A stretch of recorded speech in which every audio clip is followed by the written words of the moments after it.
Hi there, and welcome to Dubai. I spent the night at a hotel that, on the map, seemed like it was just around the corner from the airport, but somehow was still a 20-minute drive away.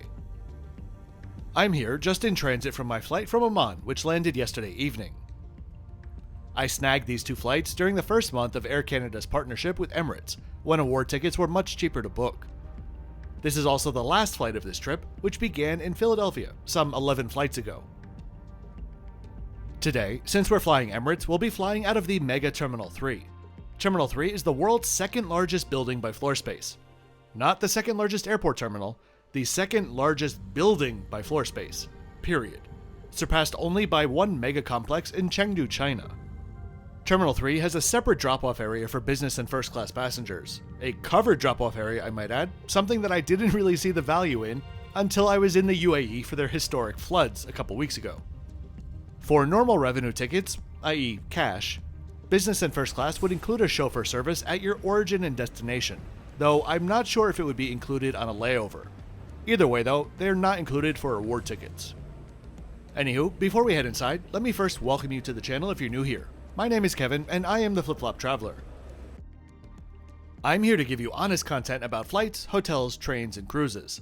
I paid for this trip out of pocket, and as always, the price that I paid is in the description below. Emirates had no prior knowledge that I'd be filming today, and I wasn't compensated by them for doing so. Everything in this video is my personal opinion based on my own unique experience. The rest, I'll let speak for itself. Let's get started. 83,294,000. That's the estimated population in Germany this year. That's also less than the nearly 87 million international travelers who passed through this very airport last year, making Dubai International the world's busiest airport by international passengers, and the second busiest overall. In order to cope with these numbers, quite a few facilities here are a bit oversized, but perhaps not as much as you would expect, especially once we get into the concourse itself. I already had my boarding pass from the day prior, so I was all set to head straight through immigration and security. UAE immigration, gotta say, being some of the most efficient on earth. Depending on your nationality, after your first entry, you don't even need to show your passport to get through. So, in terms of traffic, I want to briefly put this into perspective. Yes, Dubai is huge and has 87 million international passengers. But surely there are plenty of other airports breathing down their neck, right? Not really. London Heathrow is in second with 75 million, Amsterdam in third with 62, Paris next up with 61. Singapore, Frankfurt, Seoul, and Istanbul round out the rest of the airports over 50 million. My point being, even if Heathrow increased by 10% overnight, they'd still be a solid second. Now, of course, that's not all Emirates. At the airport, Emirates has a 51% market share of passengers, and thanks to its fleet, the airport sees more 777s and A380s than any other. Fly Dubai, the cousin airline of Emirates, if you will, takes 13% of the market share, with the other airlines serving Dubai taking up the rest, serving a total of 262 destinations. Emirates handling 137 of them. That is a lot of flights to a lot of destinations, but let me ask you, how many flights do you take in the average year? This part of the video is sponsored by Level 8 Luggage. So, what is it? 5 flights? 8 flights? 15? In 2018, HSBC reported that the average traveler, however they define that, around the globe took 6 to 7 flights per year. My Level 8 20-inch Voyager bag is standing proud here in Doha, having just completed its 48th flight since December. That's not to mention the 8 trains that it's been on. I'd fully encourage you to pause the video at any point and zoom in, because there's one thing that might surprise you, because it surprised even me. Don't get me wrong, before I even considered telling you about Level 8 Luggage, I traveled with them internationally. I was confident in the quality, especially for their reasonable prices. Confident enough that I committed to using the bags exclusively on a day-to-day basis. And now, 49 flights later, that's 7 years of usage for the average traveler. What are my thoughts? I'm beyond impressed at how well the German-made Macrolon polycarbonate has held up. I've checked this bag in at least 20-25 times, and frankly, I myself am not too gentle with it, and there isn't even the slightest hint of a dent or a ding anywhere to be found. The handle is as sturdy and the wheels as smooth as ever, and I can't wait for my next 49 flights with Level 8 doing the heavy lifting. So if you're in the market for a bag which I've personally seen go through 7 years of use in just 5 months, not to mention the fact that it comes with a lifetime limited warranty, then get yourself over to Level 8 and take a look at all the different designs that they have on offer. There's a link at the top of the video's description that will take you directly there and will support the channel as well. When you check out, be sure to use code KEVIN10 and you'll get 10% off of whatever is in your cart.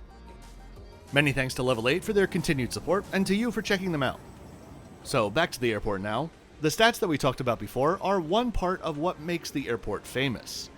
One of the other parts are the lounges, but I gotta say, I'm not too sure that I agree. Emirates has banked arrivals and departures. This means that a slew of flights will come in from one part of the world, and a couple of hours later, a slew of flights will depart to a different part of the world. This is how most transit-heavy hubs work. The problem with this is that at times it can feel relentlessly busy, and the business class lounge is no exception. We're at the Concourse B outpost of the lounge now, where my gate is. The lounge sits above quite a big chunk of the concourse, but when you consider how much of that is, negative space just open to below, it really doesn't feel all of that spacious in terms of floor space. There is, however, plenty of food on offer and a complimentary Costa coffee shop as well. I can handle crowds, that's nothing new to me, but the thing that I can't stand about this lounge is the smoking section. Smokers can have their own space, I'm not arguing with that, but there's no division here. It's simply a sign alerting you that stepping once to the left is non-smoking and once to the right is smoking, like a restaurant in 1993. Personally, I think Emirates does themselves a disservice by doing this. The smoking section was barely busy, and there's even one of the buffet sections within it. Not to mention, one of the major entrances to the lounge itself makes you walk directly through it. Anyway, I'll get off of it, but they do need to do better with the layout, or at least with the ventilation.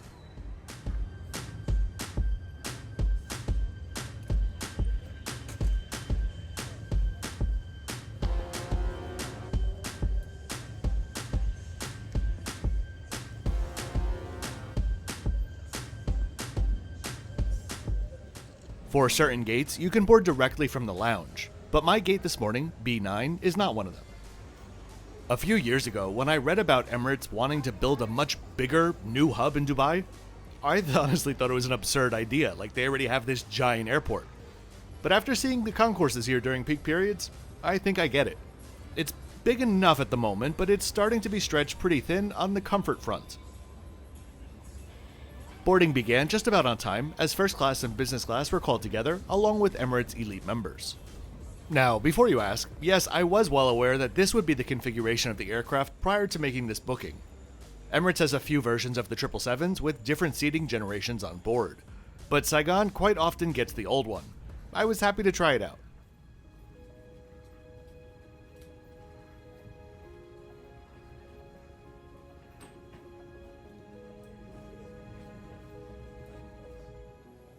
As we head down the jet bridge, let's take a look at today's flight stats.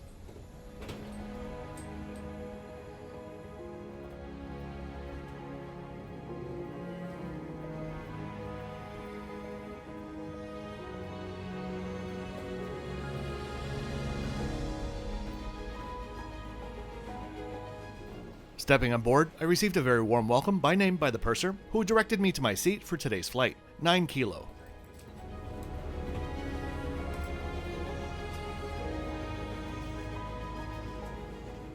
To get there, we would pass through 2 rows of first class, and then 2 rows in a mini business class cabin, before getting to the larger main cabin. If you'd like to see my first class review of the same generation of aircraft, check out the video linked above and below.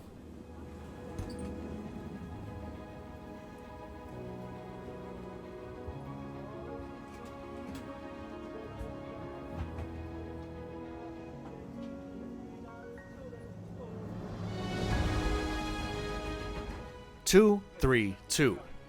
3 benign numbers that, when enunciated in such a way, send chills down the spines of aviation enthusiasts all across the globe. That is, a business class that has a dreaded middle seat. This 777-300ER configuration has a total of 6 rows of business class, with 42 seats in total. The last row is missing a window, Besides that, each and every seat is essentially an equal trade-off, besides the middle seats of course. The bulkhead just in front of me in row 8 is probably the best spot to be, specifically at the window, since there is substantially more legroom than in normal rows. This means at least you won't need to step over your neighbor. Too much at least. That row was consistently blocked when I was selecting and checking on my seats, so I kept bouncing around the cabin doing my best to get a window seat with a free seat next to it, and mission accomplished. The seat, well, as far as business class seats on a world-class airline go, it sucks. Like, there's not enough lipstick and Macy's for this pig. Besides the middle seats, they're also not lie flat. Rather, they're angle flat and not particularly comfortable. You see, my main gripe about these seats, which I've never seen any other review complain about, so fair warning, I might not be human. My main gripe is that they don't seem to be designed for people with arms. The window side is fine, it's got a normal armrest. The interior section, though, has this afterthought of a ledge attached to the center console, which is recessed. Slight problem though, the area above it protrudes. I'm not sure about you, but my arm doesn't bend that way. Luckily, since the seat next to me was empty, I ended up ejecting both tablets and resting my arm on top of the center console, which is nearly at shoulder height. So besides those 2 or 3 or 7 flaws, the seat is fine. It has, surprisingly, all of the modern bits that you would expect and need, like power ports, USB ports, and a couple of small storage spaces, and I do mean small.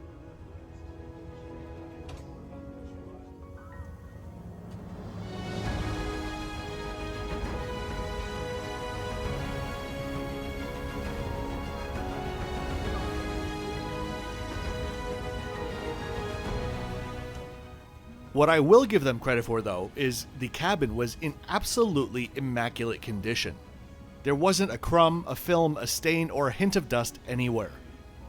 And besides that, the condition of the seat itself, the actual seat, was top-notch.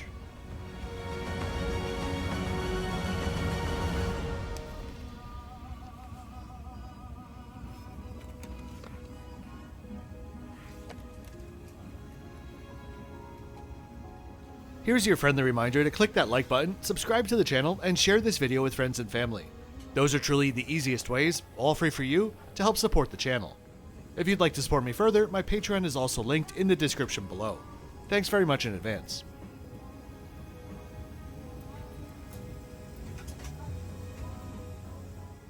My flight attendant, who is one of the cabin supervisors, came around and introduced himself and offered me a drink of choice. I went for champagne and was also offered a cold towel.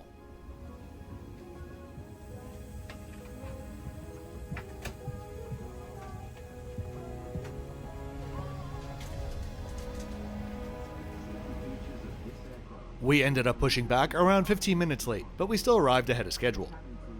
Soon after, the safety video began to roll.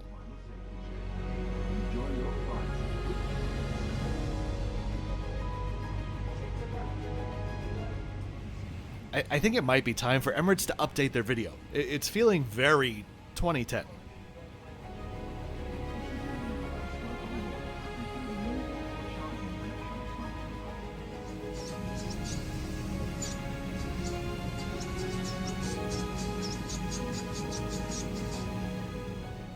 It was a hazy morning, and we taxied basically the length of the airport, passing all of Terminal 3 along the way.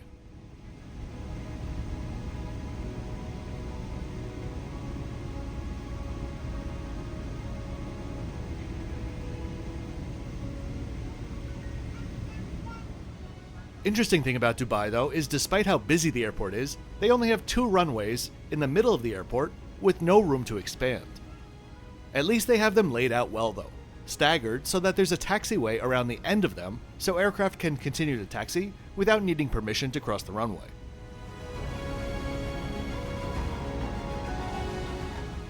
Alright, lining up, it's time to get going. The spool up, takeoff, and some beautiful views are coming up next.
After takeoff, I got slightly more comfortable and tested out the leg rest, which at least had an adjustable footrest length.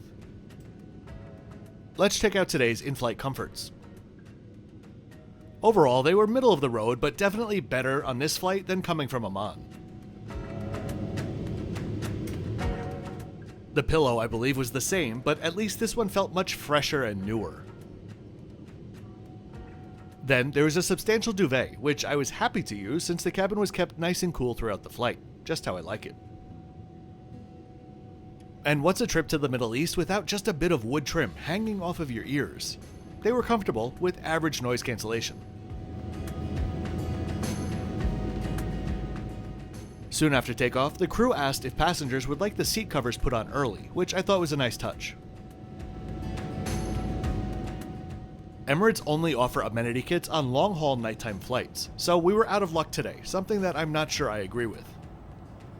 There were eye shades and socks available though, with some basic toiletries in the bathrooms. Onto the IFE. I'll say the same thing as my last video, since it'll save you some time on board if you've never flown on Emirates before. Emirates has more movies and TV show choices than you'd ever be able to imagine, or consume in a lifetime. So I'd suggest picking out a few titles in advance. They publish them on their website. I'm someone who will literally scroll through the entire catalog on board seemingly forever, and by the time I get to the end, I completely forget what appealed to me to begin with. Somewhere around this time, soon after takeoff, but before the meal service started, my flight attendant asked me something that no other flight attendant has ever asked me. Now, let's be honest, I film as discreetly as I can on board. I think that's fairly evident in the content that I produce. But, obviously, any cabin crew that have decently functioning eyes will be able to see what I'm doing. I know that, but that's where the anonymity comes in. A lot of people do the same thing, so the crew have no idea if I have 1 million subscribers or 7.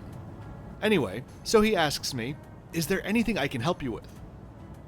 I honestly didn't know what he was referring to in the context of that moment, so I just said, "I'm sorry?" He just said basically something along the lines of, he saw that I was filming some things, so he asked if there was anything that he could do to help me, in a way. He offered some food and drink recommendations, and throughout the flight, we just had an extended chat about traveling and the industry and the like. There wasn't any special treatment, he was genuinely just a friendly guy who enjoyed his job, much like the rest of the crew on board as well, and he treated the passengers in front and behind me just the same. But it was just a nice touch. Some people wonder why Emirates gets so much attention online, and well, I would imagine that part of it, for some creators at least, is simply because we're not getting yelled at while trying to show our experience. Emirates and a few other airlines, Singapore specifically, I think understand how beneficial good social media coverage is, and so they just let us do our thing, and it is much appreciated. Anyway, I'm hungry. Time for an early lunch, I suppose. We would be arriving into Saigon in the evening, so drinking in the morning seemed like a reasonable idea. I had a French red recommended by the crew, which I enjoyed, along with warm mixed nuts and olives. I would love if more airlines get out of their cashew comfort zone and offer alternatives like this. Here's a look at the full menu for the flight, including drinks, cocktails, and wine. The red prices on the wine list are my addition to the graphic to give you an idea of the wine value on board. No, you certainly do not need to pay for a glass of wine in business.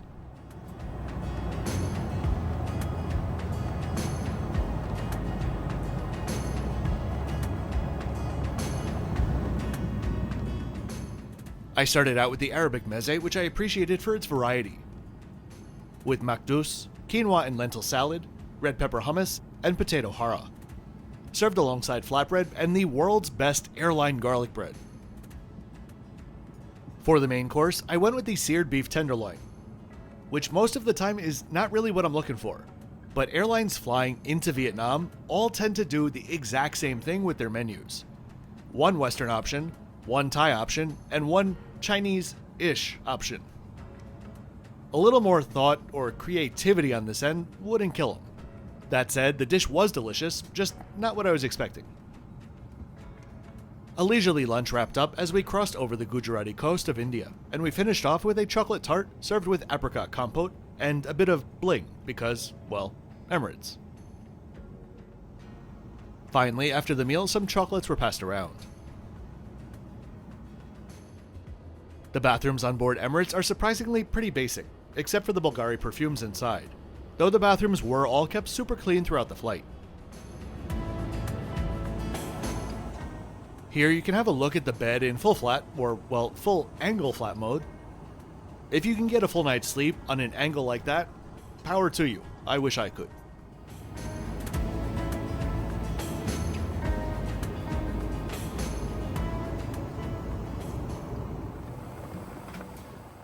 Around 90 minutes before landing, I chose something from the Light Bites menu. Now, I know it said hot snack, and that's what it was, but I think in my head I was expecting something just a little bit more put together than just 3 kibbeh in a bowl. But they, along with the sumac spice yogurt, were delicious. After that, I finished off a cheese plate and a bit of port. Props to Emirates for actually publishing descriptions of the cheeses on offer on their menu. I love cheese, but I'm by no means knowledgeable about it, so a few words about each of them does help out. And soon enough, the dragon fruit farms covering southern Vietnam came into view as we began our approach into Tan Son Nhat International Airport, smack in the center of the city.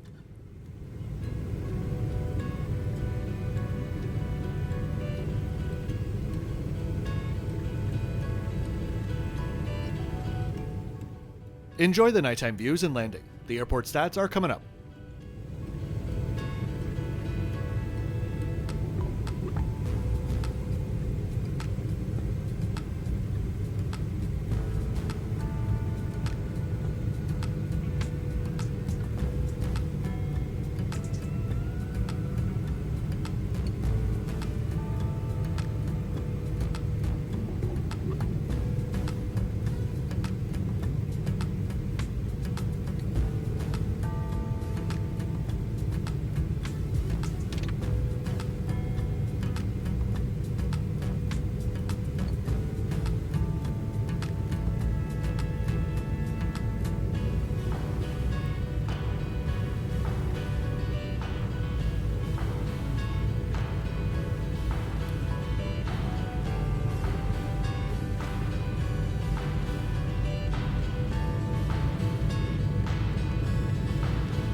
And then, for some reason, the crew and I surprised equally as much, we parked at a remote stand and had to be bussed to the terminal.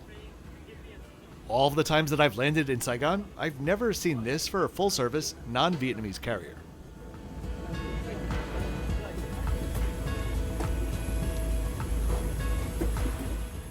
No worries though, as I finally got some great views of our 777 from the ground. So, it's such a mixed experience. Some of the best service that I've had in business class, combined frankly with the worst long-haul business class seat that I've had in ages. If I could change the past, I would take this flight's crew and put it together with the game-changer first class flight that I had from Brussels. Obviously, I certainly prefer no middle seats and direct aisle access, but I can live without them. But the lack of a comfortable armrest and not going flat, those are hard to look past. So when Emirates gets all of their 777s retrofitted with the newer version, which does go flat, then I would happily recommend them and fly them again. Until then, I'd only recommend flying their 777s on flights under 7 or 8 hours or so.